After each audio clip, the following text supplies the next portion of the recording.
Picture a muddy road down in a rural southern village in Ethiopia. Right, way out in the country. Yeah, exactly. And there's a local worker standing there. The industry actually calls them a searcher. Which is a heavy word right there. It really is. So this searcher is standing there with a video camera, and they are filming a birth mother. Okay. She is holding her daughter, and she's weeping, but, she's also smiling. Because of the pitch she just got. Exactly. She is smiling because she believes, based on what the searcher just told her, that she is giving her daughter this incredible gift of an American education. Right. She fully expects her daughter to write to her. I mean, she expects her to come back. Which was the standard promise being made. It was. So now I want you to cross an ocean and fast forward a couple of years. Okay, let's picture the other side. Right. Picture a really comfortable, carpeted living room in the United States. You have this American couple sitting on the couch. Who have probably paid, tens of thousands of dollars in fees by this point? Oh, absolutely. Huge agency fees.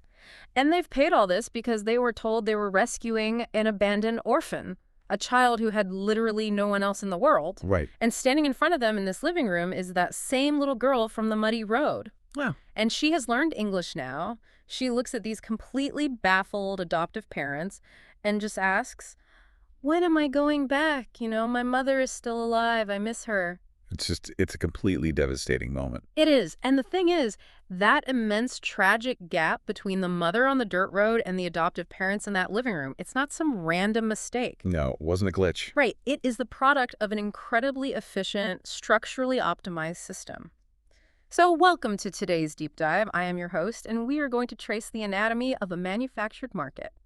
I'm really glad we're tackling this today. I'm the resident expert on these global systems, and it's a tough one. It is. Our mission today is to explore exactly what happens when international adoption demand shifts, because source countries change their policies. We are looking at how global demand, which is, backed by massive Western wealth. Serious money. Yeah, how that money can transform local, well-meaning orphanages into pure supply-side businesses. Yeah, and to really grasp the mechanics of this, I think we have to look at global adoption demand through the lens of a free market economy. Like supply and demand on a global scale. Exactly. You almost have to treat that Western demand like water. Like water? How do you mean? Well, think about it. When a regulatory dam gets built in one country, the demand doesn't just evaporate, right? The demand, it seeks the path of least resistance. Oh, I see. It flows around the obstacle. Right. The pressure builds up, it finds a totally new channel, and it flows wherever the regulations are the weakest and the supply is the most accessible. Yeah. So today, we're going to trace that flow, specifically from around 2007 straight through to a total legislative ban in 2018. And we should tell you, the listener, that we are relying on a very specific, rigorous stack of sources for this. We definitely are. We've got the investigative journalism of E.J. Graff at the Schuster Institute, and Catherine Joyce, who really dismantled the myths around this whole industry. Incredible reporting by both of them. Yeah. We also have documentary evidence. There's the ABC Australia film, Flyaway Children, and a lot of extensive CBS reporting. Plus, we've got the raw institutional paper trail. The receipts, basically. Right. U.S. Embassy documents, USCIS notices, and actual U.S. Department of Justice federal prosecution records. And look, I need to say up front, this is a really sobering collection of documents. It is. We have to hold a measured, careful tone here, because the reality we're unpacking, it involves the systemic deception of incredibly vulnerable poor families. It involves federal fraud convictions. Yeah. And tragically, it involves the death of a child. It's heavy. It's very heavy. So we have to look at this factually. We're doing a step-by-step analysis of how a system got optimized for the rapid supply of human lives, completely prioritizing speed over safety. Right. So, okay, let's unpack this. When we say a market quote-unquote manufactured orphans, are we talking about just a few bad actors or an entire economic system optimizing for supply? That's the core question, right? Yeah. And the answer becomes really clear when you look at the timeline. So let's start by looking at where the water was flowing before it hit Ethiopia. Okay, let's go back to the beginning of our timeline. Right. The sources point us to a really clear starting point, which is Guatemala. Yeah, 2007 and 2008. Exactly. At that time, Guatemala was the absolute epicenter. It was one of the top sending countries in the world for international adoptions to the U.S. The pipeline was just wide open. Operating at maximum capacity, but then that pipeline completely collapsed. Because of the scandals, right? Right. It collapsed under the weight of massive coercion and kidnapping scandals. The corruption just reached a level that was so undeniable and honestly so public that the system was forced to shut down. And the crash is just staggering when you look at the numbers. I mean, in 2008, Guatemala sent 4,186 children to the U.S. for adoption. Over 4,000 kids in 1 year. Yeah. And then by 2010, that number had plummeted to 58. Wow. From 4,000 down to 58. That is the literal definition of an industry hitting a brick wall. The dam was built. The dam was built, yes. Yeah. But here is the crucial economic reality we have to talk about. Yeah. The Western demand for adoptable children, especially infants, it didn't just disappear because the Guatemalan government shut down the supply. Right. The water didn't evaporate. The demand was sticky. Incredibly sticky. Yeah. Think about the prospective parents. They'd already liquidated savings. They had gone through these exhaustive home studies. They'd painted nurseries. The emotional capital was spent. Emotional and financial capital, fully deployed. They simply needed a new market. And as those numbers in Guatemala were cratering, the very same U.S. adoption agencies that had built these massively lucrative operations there, they saw the writing on a wall. They saw the shift happening. Right. So they began aggressively setting up new programs in Ethiopia. They literally just packed up the logistical framework of a multi-million-dollar industry and transplanted it across the globe. Yep, they just moved the machine. And the numbers in Ethiopia immediately reflect that. Between 2007 and 2009, Ethiopian adoptions surged from roughly 3,000 to over 4,500. A massive jump in just 2 years. By 2010, Ethiopia was supplying nearly a quarter of all U.S. international adoptions. A full 25%. Yeah. So the obvious question for you, looking at the whole globe, why did the water flow to Ethiopia? Like, what made it the ultimate path of least resistance out of every other country? Well, the sources give us a really solid framework for this. There's a scholar cited in the research, Karen Smith-Rotabi, and she describes Ethiopia at that time as the perfect storm for an emerging adoption industry. The perfect storm. Okay, what were the elements of that? She identified 4 intersecting economic and regulatory incentives. The first one is extreme, systemic poverty. Okay. You had a vast population living in severe economic distress, and that naturally renders families highly susceptible to anyone offering financial relief or even just the promise of a better life for their kids. Right. Poverty is basically the underlying vulnerability that makes the entire mechanism possible to begin with. Exactly. You can't have this system without that extreme vulnerability. So what's the second factor? Demographics. Ethiopia simply had a very high availability of young children. And the market is very picky about age. Very. The Western adoption market has this highly specific, heavily weighted preference for infants and toddlers. You want babies. Right. And Ethiopia possessed a large population that fit that exact demographic requirement. Okay, so that's poverty and demographics. What's the third factor? Speed. The Ethiopian system, at least in those early surge years, it was moving at an incredible velocity. Especially compared to places like China. Exactly. In China, prospective parents were facing wait times that were stretching into years and years.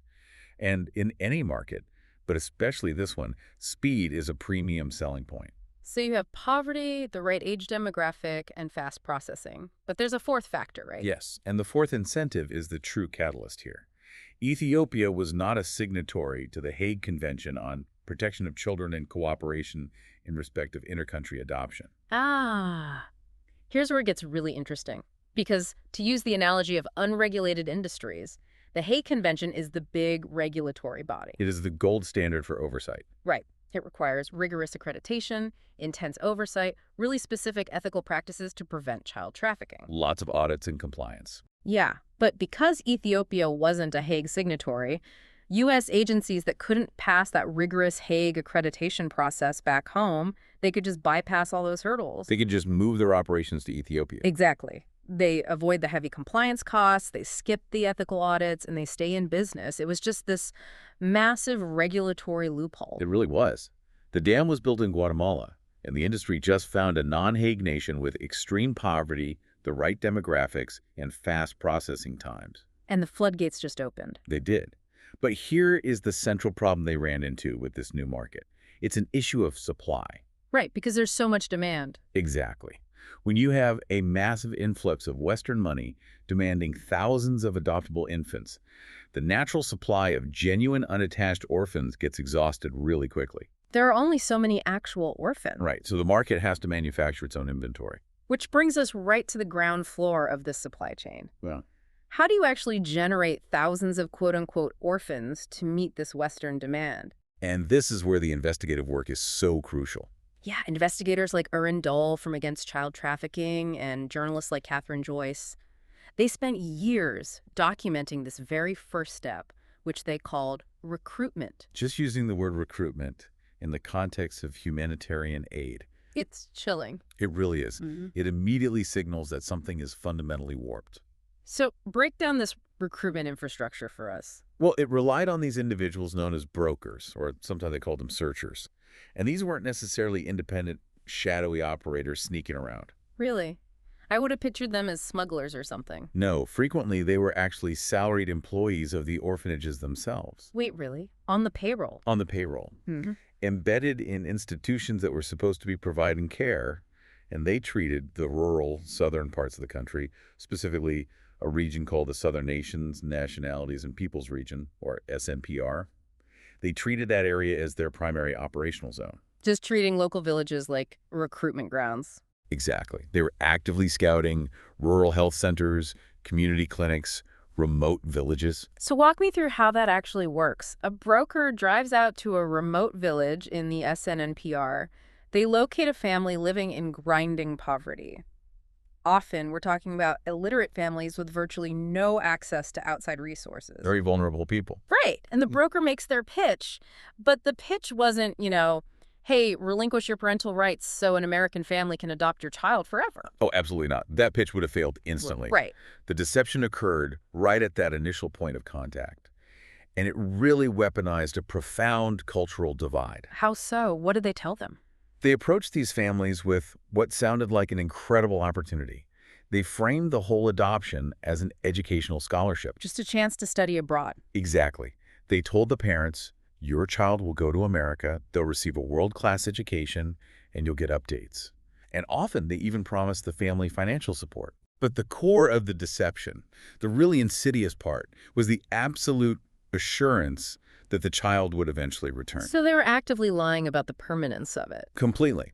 And it worked because the concept of permanent legal separation, the Western legal framework where a judge officially severs all rights and you are no longer the parent, that concept simply did not translate. It wasn't just a language barrier then. No, it was an epistemological one.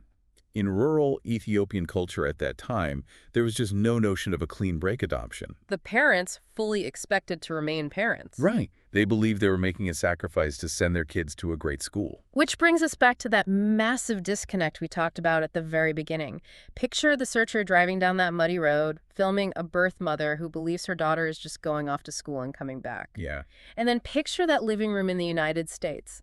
The child speaks English now, and she's telling her baffled adoptive parents that her mom is still alive. The space between those two rooms, that is exactly where the fraud occurred. But, beliefs and promises don't get a child on an airplane. The U.S. government doesn't just issue visas for study abroad programs under the guise of adoption. No, they definitely don't.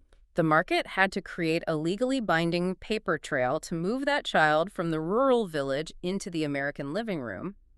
But the Ethiopian court system is there to vet relinquishments, right? To verify that a child is truly an orphan. So how on earth did the brokers bypass the legal safeguards? That is step 3 in the supply chain. Systematic document laundering. Document laundering. Yes. Because the rural parents had only agreed to an educational program, they obviously weren't going to sign documents consenting to permanent legal severance. Right, they wouldn't sign their kids away forever. So, to circumvent the Ethiopian courts, the paperwork was actively and creatively altered. You're talking about the creation of an entirely fictional legal narrative.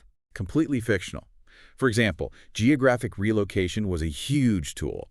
If a child had living parents in one village, the brokers would take the child and record them in the paperwork as having been, quote-unquote, found abandoned in a completely different geographic location. So they moved the child, say, 50 miles away on paper. Exactly. By relocating the origin of the child on paper, they completely sever the connection to the real parents. The court in the new town, the one processing the abandonment decree, they have absolutely no way of knowing this child belongs to a family a few towns over. That is incredibly calculated. It gets worse. They also utilize a practice known as age shaving. Age shaving. Yeah. Like we talked about, the Western market strongly prefers infants and toddlers. But a lot of the children recruited under the guise of education from these villages, they were older. They were 5, 6, or 7 years old. So they didn't fit the premium demographic. Right. So to make these older children more desirable and to move the product faster, brokers would systematically shave years off their documented age. A 7-year-old child would suddenly become a 4-year-old on official paper. The psychological and developmental consequences of age shaving on a child, I mean, that is catastrophic. It's child abuse. It is. You're placing a child in a classroom or a medical setting where the expectations are entirely mismatched to their actual cognitive and physical development. But for the market, it simply made the child fit the demanded profile. It was purely a business decision. And the sources mention they even invented parents, right? Oh, yes. Yeah. That was perhaps the most egregious method of document laundering. The total invention of dead, or quote-unquote unknown parents. The paperwork submitted to the courts and later to the U.S. Embassy would explicitly state that the child's parents had perished from an illness or had just vanished into thin air. Meanwhile, the mother is literally sitting in her village waiting for a letter from America that is never going to arrive. So once the documents were laundered and the child was legally categorized as an orphan, they had to be housed somewhere, right? Right, while the American parents finalized the adoption and the embassy processed the visa. And that requires physical infrastructure, which brings us to the role of local institutions. Because this massive influx of Western cash, we're talking thousands of dollars flowing into the country per adoption, it fundamentally warped these organizations. It completely changed their DNA. Certain facilities totally abandoned their mandates as genuine care homes for vulnerable kids. They stopped being actual orphanages. Yes. They transformed into these way stations, transitional feeder businesses that existed for the sole purpose of holding children while the adoption pipeline processed them. And the sources explicitly name some of these facilities, right? They do. Places like Beth Azatha, Jalegla, and the Shalom Orphanage. The Shalom Orphanage is a really wild example. It provides this perfect case study of how deeply this vertical integration went. Oh, it's unbelievable. Investigations actually revealed that the Shalom Orphanage was actively employing a local government official. A sitting official. Yeah.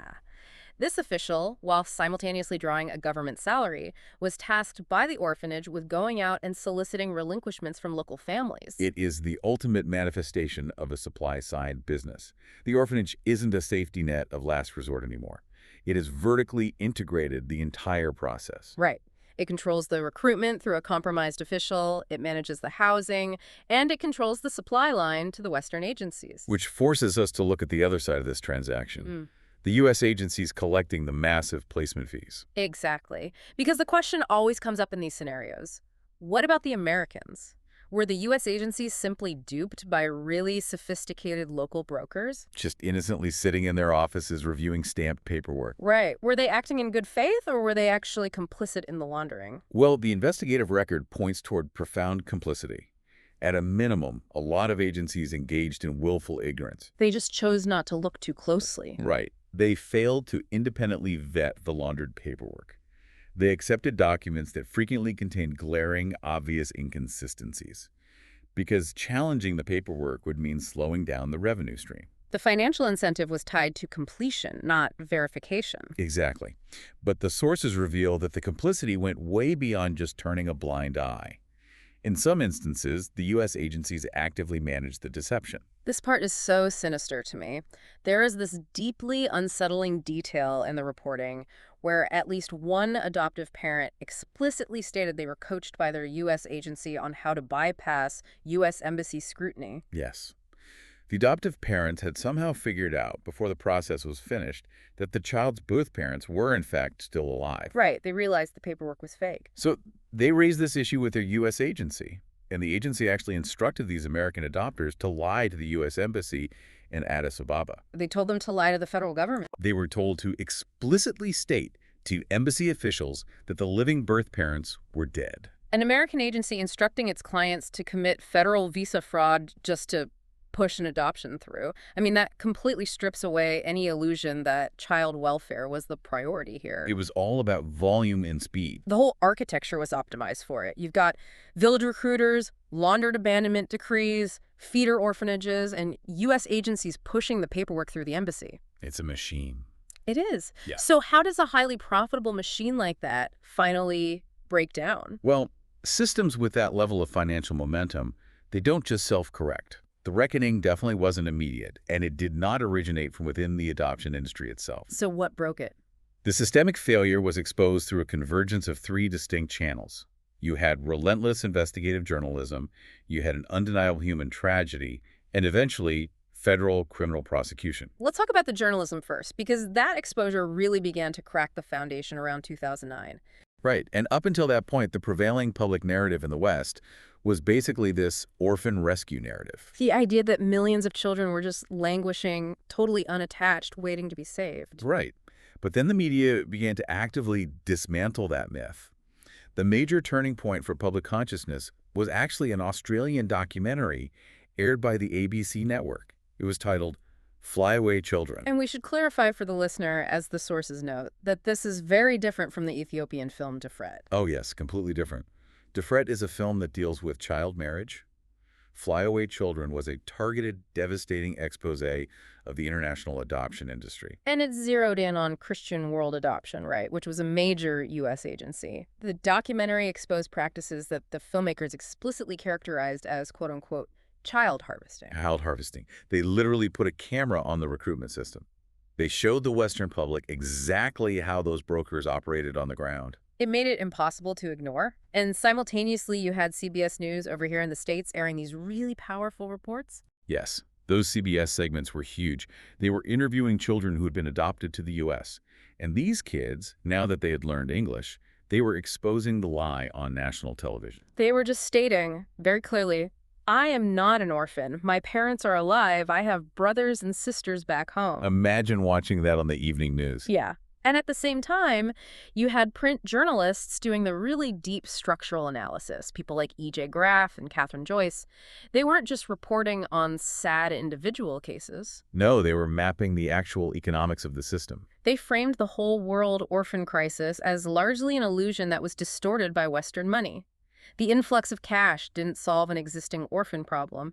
It incentivized the severing of intact families to create the supply. That journalism really shifted the paradigm. It forced policymakers and the public to finally confront the reality of the market. But as we know, policy changes slowly. Very slowly. And the pipeline was still processing thousands of children while these articles were coming out. Exactly. So what escalated this from a media narrative into an immediate code-red political crisis was a catastrophic human failure on the U.S. side of the equation. The human cost of a market operating at high speed without guardrails? It became impossible to ignore. We have to talk about the case of Hana Williams. She became known after her adoption as Hana Grace Rose Williams. This is a really sobering, deeply tragic sequence of events. It is. So let's lay out the timeline. Hana was adopted from Ethiopia in 2008 by a family in Washington state. Her adoption was facilitated by a group called Adoption Advocates International, or AAI. And 2008 places her adoption right at the very beginning of that massive surge we talked about, when all those agencies were pivoting from Guatemala into Ethiopia. Right. And then on May 12, 2011, Hana died. And the details of her treatment, they are just horrific. They are incredibly hard to read. She died of hypothermia and malnutrition following severe prolonged abuse at the hands of her adoptive parents. She had been starved, subjected to physical violence, and forced to sleep outside in the cold. Just absolute torture. In September 2013, her adoptive parents were convicted of homicide by abuse and manslaughter. Right. And when we contextualize Hana's death within the broader framework of this manufactured market, the sources actually present a really vital distinction that we need to make. What's that? Well, it is not definitively proven that Hana's own Ethiopian origin records were part of the document laundering pipeline we discussed earlier. Right. We don't have the explicit proof that her specific paperwork was falsified by brokers in the villages. Exactly. That distinction is really crucial for accuracy here. The exact nature of the fraud regarding her origin is murky. But her death exposed a parallel failure that was just as deadly. It exposed the catastrophic failure of the U.S. agencies to rigorously vet the adoptive homes. Because if an agency's entire business model relies on accepting laundered documents from feeder orphanages and just turning a blind eye to how a child is acquired, it follows logically that their vetting of the destination home in the U.S. would be equally compromised. Exactly. The entire ecosystem was built on speed. Rigorous home studies, psychological evaluations of the parents, thorough post-placement follow-ups, all of those things introduce friction into the market. And friction slows down the placements, which slows down the money. Right. Hana's death proved that the guardrails were missing on both sides of the ocean. It acted as the ultimate political catalyst. Agencies could debate journalistic reports about document discrepancies all day long. But you cannot debate the reality of an adopted child starving to death in an American backyard after a U.S. agency vouched for that placement. It totally shattered the illusion that the market was successfully rescuing children. It did. The journalism exposed the fraud at the point of supply in Ethiopia. The tragedy of Hana Williams exposed the failure of vetting at the point of demand in the U.S. Which brings us to the third pillar of this reckoning, governmental intervention. And it's interesting because the Ethiopian government didn't react with an immediate overnight ban like Guatemala did. No, they didn't just slam the door shut. Their response was much more incremental. It was almost an attempt to regulate a market that was, at its core, fundamentally unregulatable. Tracing the chronology, Ethiopia really attempted to just slow the machinery down at first. In May 2010, the government initiated a crackdown, closing several orphanages that were found to be violating operational rules. Sort of a warning shot across the bow of the industry. Exactly. Then, in December 2010, they crossed a major threshold. The Ethiopian government officially revoked the license of an agency called Better Future Adoption Services, or BFAS. And the stated reasons for that revocation were explicitly trafficking and the utilization of falsified documents. So the government was finally putting the fraud on the official record. And by March 2011, the processing of adoptions slowed to a crawl. The U.S. Embassy in Addis Ababa, which is the entity responsible for issuing the final visas that allow the children to actually enter the United States, they implemented incredibly strict orphan investigations. The consular staff realized they simply could no longer trust the stamped paperwork coming from the courts. It wasn't worth the paper it was printed on. So they actually began leaving the embassy, traveling out into the field, and conducting direct interviews with birth mothers to verify these origin stories. The embassy staff basically had to become field investigators. They had to go check to see if the two rooms matched up. But the most decisive structural blow to the market came from the United States Department of Justice. This is where the paper trail literally becomes criminal evidence. Exactly. Detail that for us. What did the DOJ do? In February 2014, the DOJ unsealed federal indictments against 4 employees of an agency called International Adoption Guides, or IAG. That is a massive escalation. Huge. This wasn't a civil lawsuit. It wasn't some regulatory fine from The Hague. It was criminal prosecution for fraud. But how did they prove it? Because proving a transnational conspiracy to manufacture orphans in a federal court requires a lot more than just finding some discrepancies in a birth date on a translated document. Right. You need hard proof. And the DOJ mapped the architecture of the fraud by tracking the financial flow and cross-referencing it with the legal filings. Following the money. Always. They proved that the staff at IAG were not passive victims of local brokers. They secured hard evidence that the agency staff actively paid bribes to regional officials in Ethiopia. Bribes specifically to facilitate the document laundering. Exactly. The DOJ proved that IAG filed adoption contracts claiming children had been cared for in specific vetted orphanages.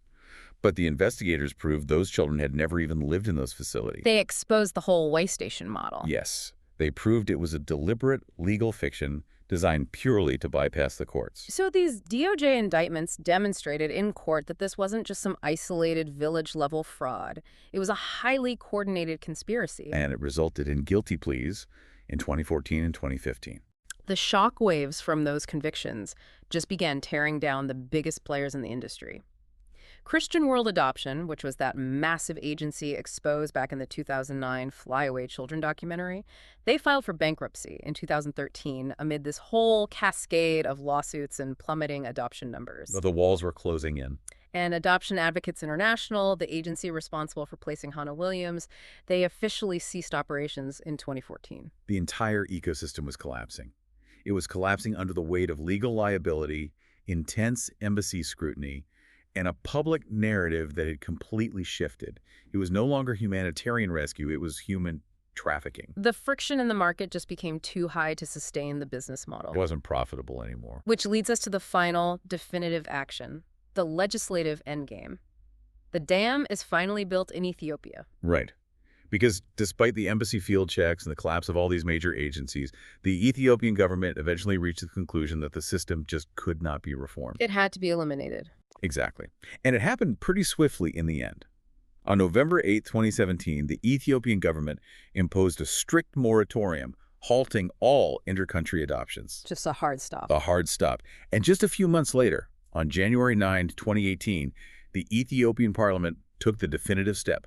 They officially amended the Federal Family Code, permanently and entirely banning intercountry adoption. The market was closed by law. Completely shut down. When you look at the parliamentary debates and the motivations that the lawmakers cited for this total ban, the systemic fraud and those high-profile abuse cases like Hana Williams were obviously central to the decision. Of course. They cited the deep psychological harm inflicted on children who were severed from their culture and from their living families based on these false pretenses. But NPR highlighted another motivation that I think is fascinating. It goes way beyond the legal mechanics and touches on the core identity of the country itself. Yes, NPR's reporting focused heavily on the issue of national pride. National pride. To really understand this, you have to look at the sheer scale of the extraction over the years.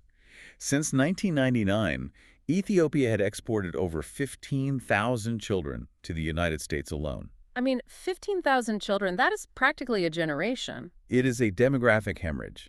And for Ethiopian lawmakers and really the broader public, this reality had become a profound source of national shame. I can see why. The dominant global narrative was essentially that their nation was so broken and so destitute that its only viable solution was to export its most precious resource, its children, to wealthy Westerners. That became politically and culturally intolerable. It did. The ban was really an assertion of sovereignty. The parliament was essentially declaring, we will no longer serve as a supply chain for Western families. We have to find internal solutions to care for our own vulnerable populations. The dam was finally built. The free market of adoption supply, which had flowed out of the collapse of Guatemala and flooded into those rural Ethiopian regions, was legislatively blocked. But, passing a law does not erase the complexity of what actually happened, nor does it resolve the really profound ethical and logistical tensions that are left behind. No, it doesn't. The sources leave us grappling with several massive, highly contested questions. The first one is just the sheer ambiguity of the numbers. The data is a black box. We know the total volume, right, over 15,000 children to the U.S., but the exact percentage of those adoptions that were the result of systemic fraud versus those that were legitimate humanitarian rescues of actual orphans, that ratio remains entirely unknown. We don't have a reliable denominator. We will never truly know how many families were deceived versus how many children were genuinely orphaned and in desperate need of a home. And that ambiguity fuels a really fierce ongoing debate about the culpability of the agencies themselves. Defenders of agencies like Christian World Adoption have consistently argued that they were unfairly targeted. Right, they claim they were just scapegoated for practices that were standard operating procedure across the entire industry. But critics counter that that defense actually proves the point. If the entire industry was engaging in document laundering, then the corruption wasn't an anomaly, it was the business model. Exactly. Critics argue that the massive financial incentives, the thousands of dollars flowing per placement, made fraud an inevitable structural feature. When you attach a high-yield profit motive to the acquisition of a child, corruption is guaranteed. Which brings us to the ultimate dual framing of the 2018 ban itself. How do we assess the legacy of the Ethiopian parliament's decision?